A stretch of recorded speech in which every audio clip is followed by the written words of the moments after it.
వక్రీకరణ చేసే విషయంలో ఇంత దారుణంగా వక్రీకరణ చేస్తారు. పైగా సుప్రీంకోర్టు చంద్రబాబు నాయుడుని అక్షింతలు వేస్తే నేషనల్ మీడియా మొత్తం రిపోర్ట్ చేసింది చంద్రబాబు నాయుడును ఏ రకంగా సుప్రీంకోర్టు అక్షింతలు వేసింది అని చెప్పి. ఒకరు కాదు ఇద్దరు కాదు, మొత్తం నేషనల్ మీడియానే సోమవారం నాడు మంగళవారం నాడు విపరీతంగా చంద్రబాబు నాయుడును ఆక్షేపిస్తూ ప్రతి నేషనల్ టీవీ ఛానల్, ప్రతి నేషనల్ మీడియా న్యూస్ పేపర్లు చంద్రబాబు నాయుడును Indian Express supreme court lambasts Naidu for laddu politics అని ప్రతి English paper, Economic Times, not appropriate on Naidu's part to make public remarks on Tirupati laddus when probe is on, says Supreme Court.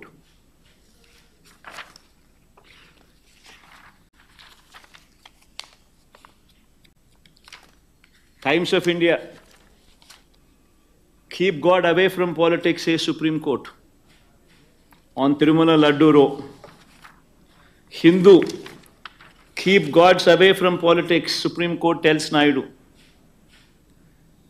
Ani Business Standard, Tirupati Laddu row, keep gods away from politics, Supreme Court. ఇలా ప్రతి national channel, ప్రతి English paper ఏ మాదిరిగా చంద్రబాబు నాయుడును తిడుతూ ఏ మాదిరిగా చంద్రబాబు నాయుడును చేశారన్నది ప్రస్ఫుటంగా కనిపిస్తూ ఉన్నా కూడా చంద్రబాబు నాయుడును రివర్స్ సుప్రీంకోర్టు తిడుతూ ఉన్నా, ఆక్షేపిస్తూ ఉన్నా కూడా చంద్రబాబు నాయుడు గారి Twitter handle, Telugu Desam party Twitter handle ఎన్ని అబద్ధాలు ఆడుతూ ఉంది, ఎంత దుష్ప్రచారం చేస్తూ ఉందనడానికి ఇంతకన్నా నిదర్శనం కావాలన్నా చంద్రబాబు నాయుడు గారు అనే వ్యక్తి ఎంత నీచానికి దిగజారిపోయాడు అని చెప్పడానికి.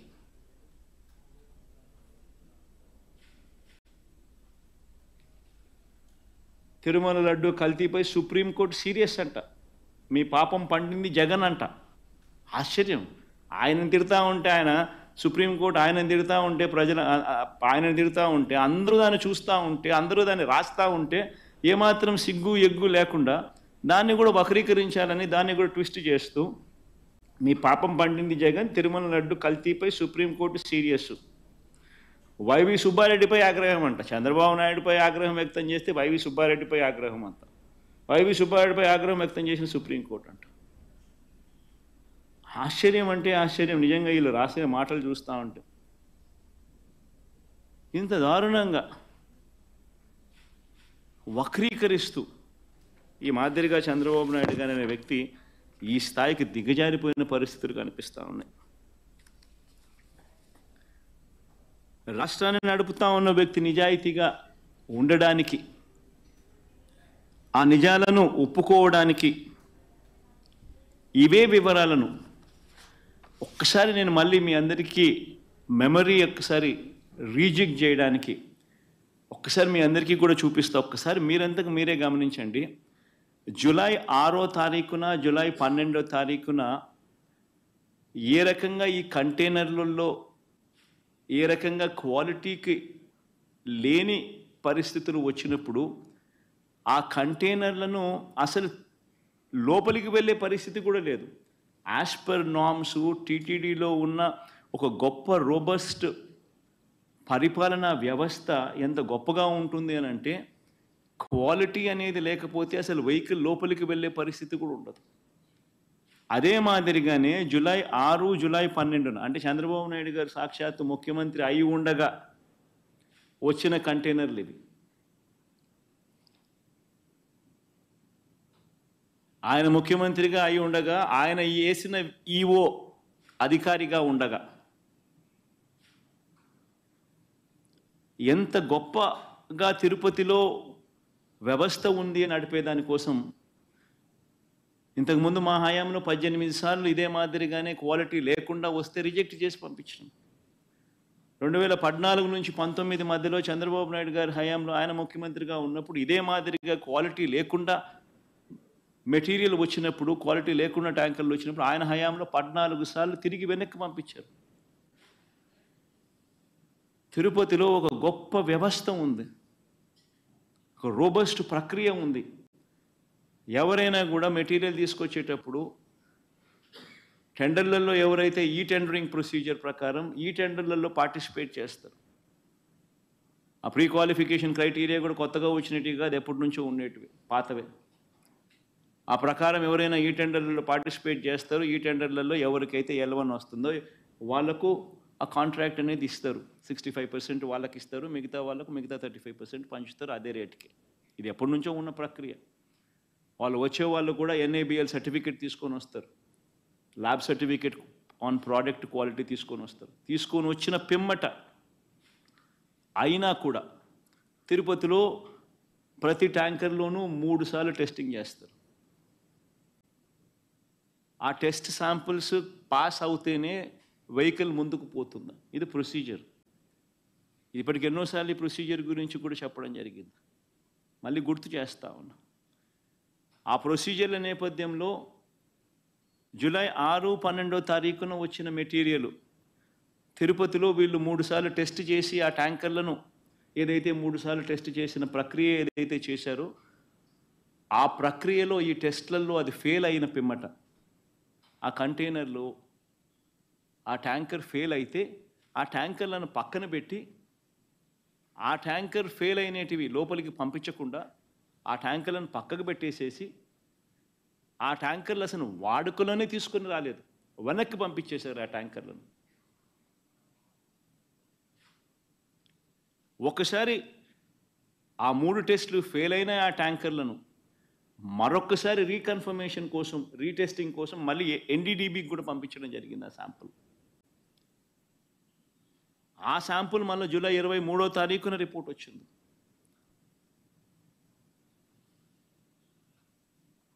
ఒకసారి ఆ జూలై 6, జూలై 12న వచ్చిన ఈ ట్యాంకర్లు ఏదైతే టెస్టులు తిరుపతిలో చేసిన టెస్టులు ఏదైతే ఫెయిల్ అయినాయో అవి ఏదైతే వెనక్కి పంపించారో, వెనక్కి పంపించడమే కాకుండా షోకాస్ నోటీస్ వాళ్ళకి ఇచ్చారో, ఆ జరిగిన సందర్భంలో జరిగిన ఒకసారి ఆ వీడియో క్లిప్పింగ్స్ ఒకసారి మళ్ళొక్కసారి గుర్తు చేస్తా ఉన్నా, ఒకసారి మళ్ళీ ప్లే చేస్తూ. ఇది జూలై 23వ తారీఖున సాక్షాత్ ఈఓ మాట్లాడిన మాటలు. జూలై 23వ తారీఖున ప్లే చేయండి అమ్మా. ఒక ఇంపార్టెంట్ ఆస్పెక్ట్ ఏంటంటే టేస్ట్ అనేది మనకు తెలిసిందే, కానీ ఎరోమా అనేది మనకి కరెక్ట్గా ఉందా లేదా, క్వాలిటీ లేకపోతే మేము మీద చర్యలు తీసుకుంటామని అందరి మేనేజ్మెంట్ వాళ్ళు వచ్చారు, ఒక్కొక్కరు మాట్లాడి చెప్పిన తర్వాత కొంతమంది ఇంప్రూవ్ చేశారు. ఆ శాంపుల్లో అడల్టరేషన్ ఉందని తెలియదు. ఏం అడల్టరేషన్ ఉందంటే వెజిటబుల్ ఫ్యాట్స్ అంటే మనకి వనస్పతి అంటాం కదా, vegetable ghee or vanaspati or whatever, అది కలిసిందని తెలిసింది. ఆ సప్లయర్కి బ్లాక్ లిస్ట్ చేయడానికి షోకాజ్ నోటీస్ ఇవ్వడం జరిగింది. ఈ టెండర్ ట్యాంకర్స్ కూడా 2 ట్యాంకర్స్ ఉన్నాయి, ఆ 2 ట్యాంకర్స్ కూడా రిజెక్ట్ చేయడం జరిగింది. టెస్ట్ చేసినాము, రిజెక్ట్ చేయడం జరిగింది అని చెప్పి జూలై 23వ తారీఖునే, అంటే NDDB శాంపుల్స్ వచ్చిన తర్వాత కూడా ఈఓ గారు స్వయంగా చెప్పిన మాటలు అంటే క్లియర్ కట్గా అర్థమవుతోంది. అసలు ఆ ట్యాంకర్లు వాడకంలోకి రాలేదు, అవి రిజెక్ట్ చేశారు, వెనక్కి పంపించేశారు అని చెప్పి క్లియర్ కట్గా చెప్తా ఉన్నారు. అయినా కూడా సెప్టెంబర్ 18వ తారీఖున, అంటే 2 నెలల తర్వాత, చంద్రబాబు నాయుడు గారు 100 రోజుల తన పాలన సభలో, 2 రోజుల తన పాలన సభలో, తన పాలన అన్ని విధాల ఫెయిల్ అయిపోయి ఉన్న పరిస్థితుల నేపథ్యంలో ప్రజలు సూపర్ 6, సూపర్ 7 పరిస్థితి ఏమిటి, ఎన్నికలప్పుడు ఇచ్చిన హామీల గురించి ఏమయ్యాయి మా హామీలు అని చెప్పి ప్రజలు చంద్రబాబు నాయుడు గారిని 100 రోజుల తన పాలన మీద నిలదీస్తూ ఉన్న నేపథ్యంలో, అన్ని రకాలుగా ఫెయిల్ అయిన నేపథ్యంలో చంద్రబాబు నాయుడు గారు టాపిక్ డైవర్ట్ చేసేందుకు జూలై 23వ తారీఖున ఈ రిపోర్ట్ వస్తే, అది కాన్ఫిడెన్షియల్ రిపోర్ట్ అని చెప్పి వాళ్ళు చెప్పి మరీ రిపోర్ట్ ఇస్తే, ఆ రిపోర్టును చంద్రబాబు నాయుడు గారు సెప్టెంబర్ 18వ తారీఖున తాను 100 రోజుల తన పాలన మీద తాను మాట్లాడుతూ ఆ 100 రోజుల పాలన మీద తాను జరిపిన ఆ సభలో తాను మాట్లాడిన మాటలు ఒకసారి వినండి. దేవుని దగ్గర పెట్టే ప్రసాదం అపవిత్రం చేసే విధంగా ఓసారి బాధేస్తుంది. నాసి రకమైన ఇంగ్రీడియంట్సే కాకుండా ఎనిమల్ ఫ్యాట్ కూడా వాడారని, ఏది గీకు బదులు. అంటే ఒకవైపునేమో జూలై 23వ తారీఖునే ఈవో అసలు యానిమల్ ఫ్యాట్ కాదు, అది వెజిటబుల్ ఫ్యాటు అంటే ఎన్డీడీబీ రిపోర్ట్ వచ్చినాక కూడా, అంటే ఎందుకంటే ఆయన జ్ఞానం ఉంది కాబట్టి, ఆయనకు తెలుసు కాబట్టి రిజెక్ట్ చేసేసినాము అని ఒకవైపున ఆయన చెప్తా ఉంటే, చంద్రబాబు నాయుడు గారు అన్నీ తెలిసి ఉండి 2 నెలల తర్వాత సెప్టెంబర్ 18వ తారీఖున ఆయన అడల్టరేటెడ్ గీ వచ్చింది, నాసిరకము యానిమల్ ఫ్యాట్ గీని వాడారు, వాడి లడ్డూలు తయారు చేసేశారు అని ఏకంగా దేవుడిని, ప్రతిష్టను, శ్రీవారి లడ్డూను, విశిష్టతను అపవిత్రం చేస్తూ చంద్రబాబు నాయుడు గారు తెలిసి తెలిసి రాజకీయ ఉద్దేశాలతో అబద్ధాలు ఆడిన వీడియో టేపు 18వ తారీఖున, సెప్టెంబర్ 18వ తారీఖున చంద్రబాబు నాయుడు గారు ఈ మాటలు మాట్లాడితే, మళ్ళీ సెప్టెంబర్ 20వ తారీఖున టీటీడీ ఈఓ గారు, అంటే ఐఏఎస్ ఆఫీసర్ గారు, చంద్రబాబు నాయుడు గారు స్వయంగా నియమించుకున్న టీటీడీ ఈఓ గారు మళ్ళీ ఇదే విషయం మీద మళ్ళీ చంద్రబాబు నాయుడు గారిని కరెక్ట్ చేస్తూ మళ్ళీ టీటీడీ ఈఓ గారు మళ్ళీ అన్న మాటలు ఒకసారి ప్లే చేస్తాం, ఒకసారి చూడండి ఒకసారి. No. The adulterated ghee, 4 tankers have been kept aside, and then they were kept aside so that they can be used when the reports come clear. But the reports unfortunately didn't come clear, then we rejected, we sent away. And then we stopped from that supplier.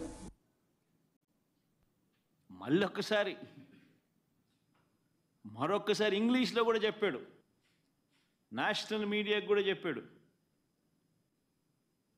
Chandrababu Naidu గారు చెప్తా ఉన్న మాటలు అబద్ధము అని చెప్పి మరొక్కసారి రుజువు అయ్యేట్టుగా ఏకంగా టీటీడీ ఈవో మరొక్కసారి మళ్ళీ చెప్పాడు.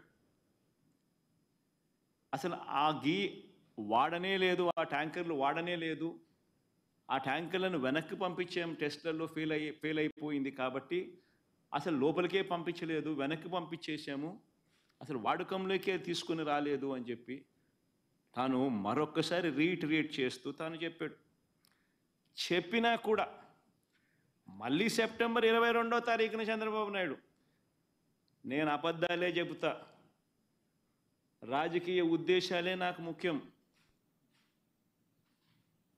నేను స్వామివారినైనా తిరుపతి అయినా నాకు భయము లేదు, భక్తి లేదు అని చెప్పి నిరూపించుకుంటూ మళ్ళీ 22వ తారీఖున, సెప్టెంబర్ 22వ తారీఖున ఇదే పెద్ద మనిషి చంద్రబాబు నాయుడు గారు తాను చెప్తా ఉన్న అబద్ధాన్ని మళ్ళీ ఒత్తి వక్కారించి మళ్ళీ ఆయన అన్న మాటలు ఒకసారి వినండి. ఇక్కడికి వచ్చినప్పుడు 4 ట్యాంకర్స్, అప్పటికే 4 ట్యాంకర్స్ వచ్చేసాయి, దాన్ని వాడారు అని వాడాం. అంటే ఒక అబద్ధానికి నిజంగా రెక్కలు కట్టి గోబల్స్ ప్రచారంలో భాగంగా రాజకీయ దురుద్దేశంతో మన గుడిని మనమే తగ్గించుకుంటూ, మన లడ్డూ ప్రసాదాన్ని, విశిష్టతను మనమే తగ్గించుకుంటూ, మనమే అపవిత్రత అని తెలిసి కూడా అపవిత్రం చేస్తూ కోట్ల మంది భక్తుల మనోభావాలతో ఆడుకుంటూ ఈ పెద్ద మనిషి గోబల్స్ ప్రచారంలో భాగంగా వెనక్కి తగ్గకుండా, దేవుడంటే భయము లేకుండా, దేవుడంటే భక్తి లేకుండా ఏ రకంగా తన అడుగులు ముందుకు వేశాడు అన్నదానికి మరో నిదర్శనం ఇది. నిజంగా ఆశ్చర్యం కలిగించే విషయాలు. ఈరోజు ఇదే విషయం మీద చంద్రబాబు నాయుడు గారు తెలిసి రాజకీయ దురుద్దేశాలతో అబద్ధాలాడి తిరుమల వెంకటేశ్వర స్వామి ఆలయ ప్రతిష్టను, లడ్డు విశిష్టతను ఏ రకంగా తాను దిగజారుస్తూ అబద్ధాలతో అపవిత్రం చేస్తూ తాను ఏ రకంగా అయితే అడుగులు ముందుకు వేశాడో వాటికి సంబంధించిన అంశాల మీద కోర్టు కూడా మొటిక్కాయలు వేయాలి, ప్రధానమంత్రి కూడా చంద్రబాబు నాయుడు గారికి మొటిక్కాయలు వేయాలి అని మేము ప్రధానమంత్రి గారికి లేఖ రాశాం. కోర్టును సైతం ఆశ్రయించాం, సుప్రీంకోర్టును సైతం. సుప్రీంకోర్టు సైతం ఈ కేసు తాము వినేటప్పుడు వాళ్ళు జడ్జులుగా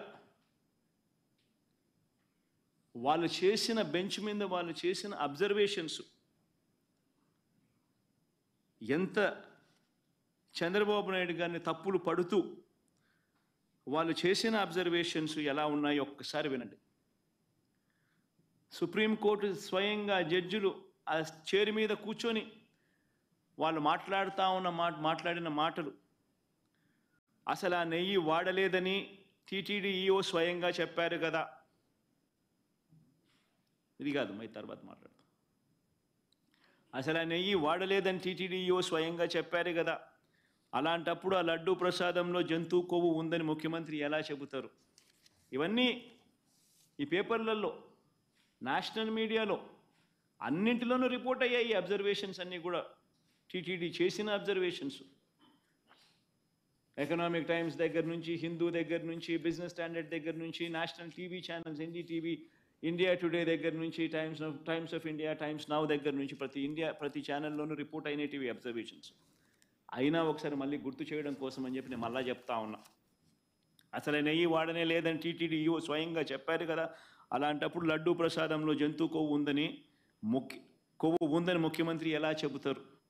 ఆధారాలు లేకపోయినా రాజ్యాంగ పదవిలో ఉన్న సీఎం మీడియా ముందు అలా ఎలా మాట్లాడతారు? ఒకవైపు విచారణ జరుగుతూ ఉండగా ఆ వాక్యాలతో సిట్ దర్యాప్తు ప్రభావితం కాదా? తమ నివేదిక తప్పు కూడా కావచ్చు అని స్వయంగా ఎన్డీడీబీ రిపోర్ట్లోనే రాశారు కదా. ఎన్డీడీబీ నివేదికపై సెకండ్ ఒపీనియన్ ఎందుకు తీసుకోలేదు? అదొకటే కాదు కదా, దేశంలో ఎన్నో ల్యాబ్లు ఉన్నాయి కదా. ముఖ్యమంత్రి ప్రకటనకు పూర్తి విరుద్ధంగా ఈఓ ప్రకటన ఉంది. కల్తీ నెయ్యి విషయంలో టీటీడీ వైఖరి చాలా స్పష్టంగా ఉంది. సీఎం చేసిన ప్రకటనలకు ఎలాంటి ఆధారాలు లేవు.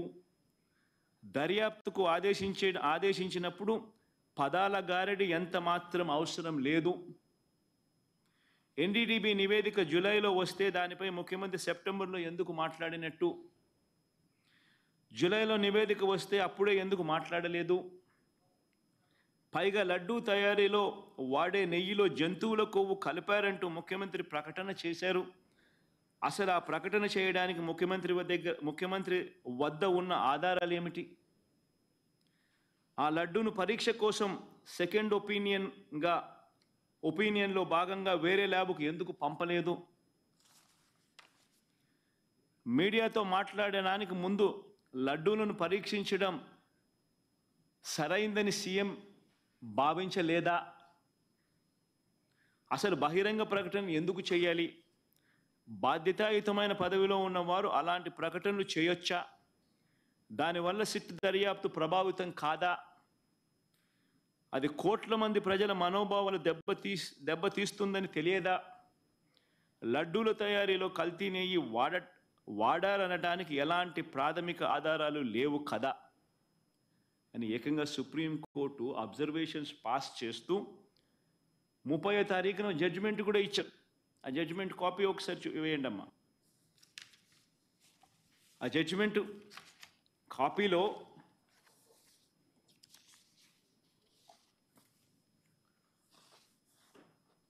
ముప్పయో తారీఖు వచ్చిన జడ్జిమెంట్ కొంచెం పైకి బామ్మ.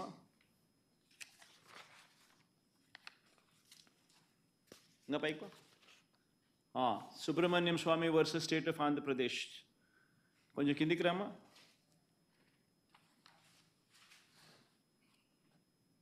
కొంచెం కిందికి రామ్మా. ఇంకా బా కిందికి, కొంచెం కిందికి కింది బా. ఇంకా బామ్మా.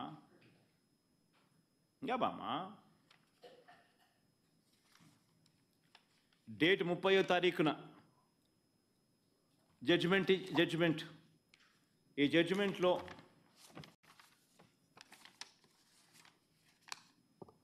the present petition pertains to an issue which affects the sentiments of crores of people living in the entire world.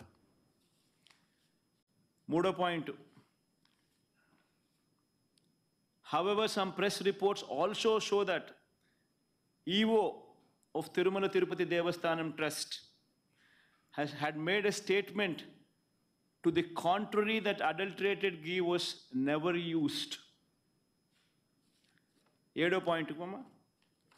It is submitted that the statement made by the EO to the effect that adulterated ghee was never used to prepare laddus. 10th point, Gupamma. It could thus be seen that a statement was made by the Chief Minister on 18th September 2024, which was even prior to the FIR being lodged on 25th September, and the sit being constituted on 26th September. Number 11, we are prima facie of the view that it was not appropriate on the part of the high constitutional functionary to go in public to make a statement which can affect the sentiment of crores of people, and when investigation to find out adulterated ghee was used to make laddus was underway. Judgment kuda Chandrababu Naidu ఆక్షేపిస్తూ స్వయంగా supreme court judgement కూడా ఇచ్చింది. ఓ పక్క మీ EO మీరు చెప్తా ఉన్నదానికి విరుద్ధంగా చెప్తా ఉన్నాడు అని ఒక వైపున అంటూనే, రెండో వైపున ముఖ్యమంత్రిగా ఉన్న వ్యక్తి 18వ తారీఖున సెప్టెంబర్ 18వ తారీఖునే తాను స్టేట్మెంట్ ఇస్తాడు. ఈ స్టేట్మెంటు ఎఫ్ఐఆర్ రిజిస్టర్ చేయక మునిపే సెప్టెంబర్ 25వ తారీఖున ఎఫ్ఐఆర్ రిజిస్టర్ చేయక మునిపే ఇచ్చాడు. సిట్ కాన్స్టిట్యూట్ అయింది 26 సెప్టెంబర్న. 26 సెప్టెంబర్ కన్నా ముందు తాను ఎఫ్ఐఆర్ రిజిస్టర్ చేయక మునిపే ఏకంగా ముఖ్యమంత్రి అనే వ్యక్తి సెప్టెంబర్ 18వ తారీఖునే తాను స్టేట్మెంట్ ఇచ్చాడు అని కూడా చెప్తా ఉంది. చెబుతూ ప్రైమా ఫేసి ఒక ముఖ్యమంత్రిగా ఉన్న వ్యక్తి ఇట్ ఈస్ నాట్ అప్రోప్రియేట్ అని చెబుతూ ఇలాంటి public statement which can affect కోట్ల మంది భక్తుల సెంటిమెంట్ని ఎఫెక్ట్ చేసే విధంగాను ఇలాంటి స్టేట్మెంట్లు ఇవ్వడం దారుణం అని కూడా చెప్తా ఉంది ఆక్షేపిస్తూ.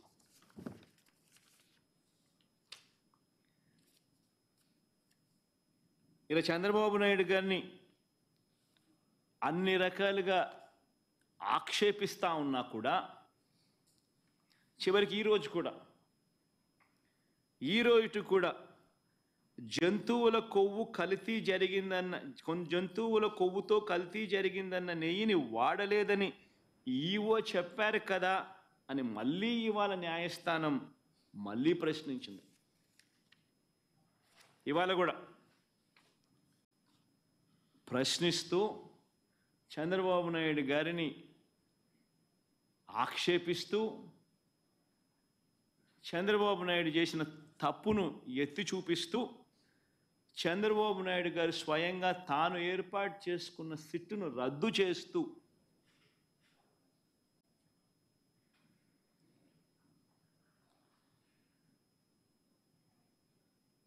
సుప్రీంకోర్టు స్వయంగా సిబిఐ డైరెక్టర్ పర్యవేక్షణలో 2 సిబిఐ అధికారులతోనూ వీరికి రాష్ట్రానికి చెందిన 2 పోలీసు అధికారులు అసిస్ట్ చేస్తారు అని చెబుతూ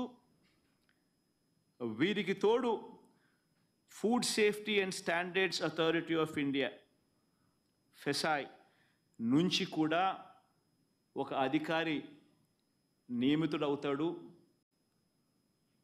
నియమితులై వీళ్ళు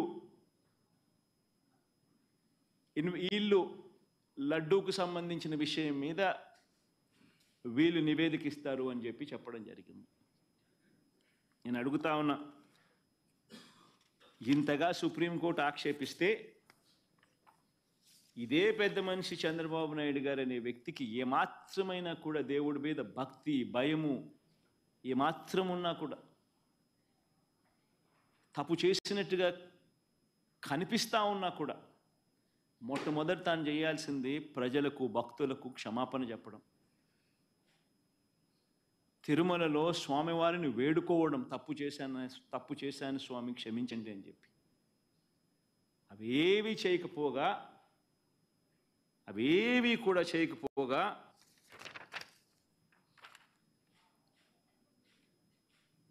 తన టీడీపీ ట్విట్టర్ హ్యాండిల్ నుంచి వాళ్ళు రిలీజ్ చేస్తూ ఉన్న అబద్ధాలతో మరో ట్విట్టర్ హ్యాండిల్ నుంచి వాళ్ళు చేసిన మరో ట్వీట్, చంద్రబాబు నాయుడు కోర్టు తిడితే మీ పాపం పండింది జగన్, తిరుమల లడ్డు కల్తీపై సుప్రీంకోర్టు సీరియస్ అని చెప్పి జగన్ మనల్ని తిట్టినట్టుగా వక్రీకరిస్తూ ట్వీట్. ఇంకా ఫర్దర్గా వక్రీకరణలో భాగంగా, అబద్ధాల్లో భాగంగా తిరుమల లడ్డులో జంతువుల కొవ్వు కలిపిన కల్తీ వ్యవహారంపై సుప్రీం సీరియస్ కావడంతో జగన్ రెడ్డి, ధర్మారెడ్డి మా బావంట, ఇది ఇంకో కొత్త అబద్ధం, మా మామ కరుణాకర్ రెడ్డి అంట, ఇది ఇంకొక పెద్ద అబద్ధం, అడ్డంగా బుక్ అయ్యారంట. అసలు ఎవరు బుక్ అయ్యారు? ఎవరిని సుప్రీంకోర్టు తిట్టింది? ఎవరి మీద సాక్ష్య ఆధారాలు కనిపిస్తూ ఉన్నాయి? నువ్వు చెప్పిన మాట ఏమిటి? నువ్వు అన్న మాటలు ఏమిటి? స్వయంగా మీరు అపాయింట్ చేసుకున్న మీ ఐఏఎస్ ఆఫీసర్ టీటీడీ ఈఓగా ఉంటూ తాను అన్న మాటలు ఏమిటి? ఎవరు తప్పు చేసినారు? ఎవరు దేవుడి సమక్షంలో దోషులుగా ఎవరు నిలబడాలి? ఎవరికి దేవుని మీద భక్తి ఉంది, భయం ఉంది? అన్న కర్మ ఏమిటంటే ఈ మనిషికి దేవుడు అంటే భయము లేదు, భక్తి లేదు. దేవుణ్ణి సైతం రాజకీయాలలో వాడుకునే అన్యాయమైన బుద్ధి ఈ రాజకీయ నాయకుల్లో ఉంది. కాబట్టే ఈ చంద్రబాబు నాయుడు గారు లాంటి అన్యాయమైన రాజకీయ నాయకులు ఉన్నారు కాబట్టే మన కర్మ మనకి నిజంగా రాష్ట్రానికి రాబోయే రోజుల్లో ఈ పాపం, దేవుని కోపం ఆంధ్ర రాష్ట్ర ప్రజల మీద పడకుండా దేవుని నేను వేడుకుంటా ఉన్నాను. ఆ పాపం అనేది చంద్రబాబు నాయుడికే పరిమితం కావాలి. చంద్రబాబు నాయుడు అబద్ధాన్ని మోస్తా ఉన్న చంద్రబాబు నాయుడు గారి కూటమికి మాత్రమే పరిమితం కావాలి అని చెప్పి, చంద్రబాబు నాయుడు గారు అబద్ధాన్ని మోస్తా ఉన్నా, అబద్ధం అని తెలిసినా కూడా మోస్తా ఉన్నా ఆ నాయకులకే పరిమితం కావాలి అని నిజంగా దేవుణ్ణి అందరం ముక్కోవాలి, ముక్కుంటున్నాం కూడా.